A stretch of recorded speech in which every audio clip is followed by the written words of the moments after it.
ಮನುಷ್ಯತ್ವ ಪಶುತ್ವನ ಹೋಗಲಾಡಿಸೋಕ್ಕೆ ಒಂದು ಮಾರ್ಗ ಇದೆ. ಇದು ಸಾತ್ವಿಕ ಮಾರ್ಗ. ಇದು ಎಲ್ಲರೂ ಮಾಡ್ಬೋದು, ಎಂಥವ್ರು ಬೇಕಾದ್ರೂ ಮಾಡ್ಬೋದು.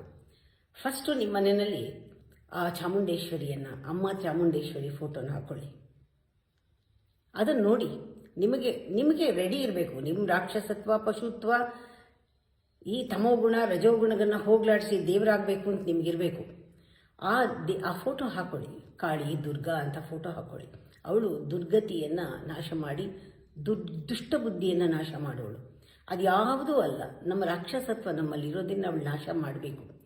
ಅವಳ ಕಾಲು ಕೆಳಗಡೆ ಇರೋ ಅಸುರರು ಯಾರಿದ್ದಾರೆ ಅವರೇ ನನ್ನಲ್ಲಿರೋ ಕ್ರೋಧ, ನನ್ನಲ್ಲಿರೋ ಕಾಮ, ನನ್ನಲ್ಲಿರೋ ದ್ವೇಷ, ರೋಷ ಎಲ್ಲವೂ ಅದೇ ಕಾಲ ಹತ್ರ ಬಿದ್ದಿರೋ ರಾಕ್ಷಸ.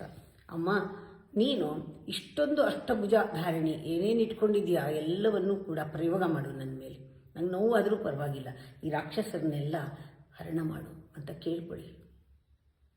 ನಿಜವಾಗ್ಲೂ ದೇವಿ ನಮಗೆ ಕರುಣಿಸ್ತಾಳೆ, ನೋವಿಲ್ಲದೆ ಅದನ್ನು ಪರಿಹಾರ ಮಾಡ್ತಾಳೆ. ಒಂದು ಸತಿ ಕಣ್ಣಲ್ಲಿ ನೋಡಿ ನೀವು ರಾಕ್ಷಸ ಬುದ್ಧಿಯನ್ನು ಅವಳ ಕಾಲು ಕೆಳಗೆ ಅರ್ಪಿಸಿ ಸರೆಂಡರ್ ಮಾಡಿ, ಈಗೋನ ಕಂಪ್ಲೀಟ್ ಸರೆಂಡರ್ ಮಾಡಿ. ಬಂಡಾಸುರ ಸರೆಂಡರ್ ಆಗಲಿ, ಮಹಿಷಾಸುರ ಸರೆಂಡರ್ ಆಗಲಿ, ಶುಂಭ ನಿಶುಂಭರು ಸರೆಂಡರ್ ಆಗಲಿ. ಆಮೇಲೆ ನೆಕ್ಸ್ಟ್ ನಿಮ್ಮ ಕಣ್ಣು ತೆಗಿಬೇಕಾದ್ರೆ ಇನ್ನೊಂದು ಫೋಟೋ ಇದೆ. ಸೌಮ್ಯವಾದ ಸರಸ್ವತಿಯ ಮುಖ. ವಿವೇಕ ಕೊಡು ತಾಯಿ, ಜಾಗೃತಿ ಮಾಡು ನನ್ನಲ್ಲಿ, ಪ್ರಜ್ಞೆ ಕೊಡು, ಜ್ಞಾನ ಕೊಡು, ಸುಬುದ್ಧಿಯನ್ನು ಕೊಡು, ನನ್ನನ್ನು ಚುರುಕಾಗಿ ಮಾಡು, ನನ್ನಲ್ಲಿ ಸಾತ್ವಿಕತೆಯನ್ನು ಹೊರಗೆ ತಗೊಂಡು ಬಾ, ಎಲ್ಲರನ್ನೂ ಪ್ರೀತಿ ಮಾಡೋ ಹಾಗೆ ಮಾಡು ಅಂತ ಕೇಳ್ಕೊಳ್ಳಿ. ಆ ಸೌಮ್ಯ ಮುಖ. ಮೂರನೇದು ಲಕ್ಷ್ಮಿ. ಈ ಫೋಟೋ ಎಲ್ಲ ಮನೇಲಿ ಹಾಕೊಳ್ತೀರಾ ಅಲ್ವಾ? ಏನು ಮಾಡ್ತೀರಾ ಫೋಟೋಗೆ? ಅದ್ರ ಮೇಲಿರೋ ಧೂಳು ಕೂಡ ಒರೆಸಲ್ಲ, ಹೂ ಕೇಳಲ್ಲ, ಅದರ ಮೇಲಿರೋ ಹೂ ನೀವು ಬೇಕಾಗಿಲ್ಲ.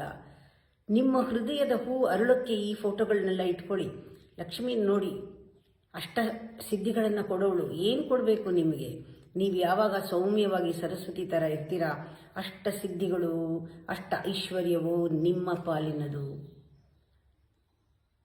ಅವಳೆಲ್ಲವನ್ನೂ ಕೊಡ್ತಾಳೆ ನಿಮಗೆ, ಸಮಸ್ತವನ್ನೂ ಕೊಡ್ತಾಳೆ ಲಕ್ಷ್ಮಿ.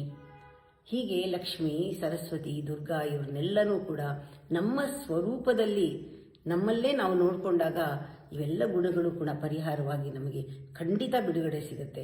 ದೇವರ ಮನೆಯಲ್ಲಿ ಈ ಫೋಟೋಗಳೆಲ್ಲ ರಾರಾಜಿಸಬೇಕು. ಅದು ನಿಮಗೆ ಟೆಕ್ನಿಕ್ಕಾಗಿ ನಿಮ್ಮ ಒಂದು ಪರಿವರ್ತನೆಗೆ, ಬೆಳವಣಿಗೆಗೆ ಬಳಸ್ಕೋಬೇಕು.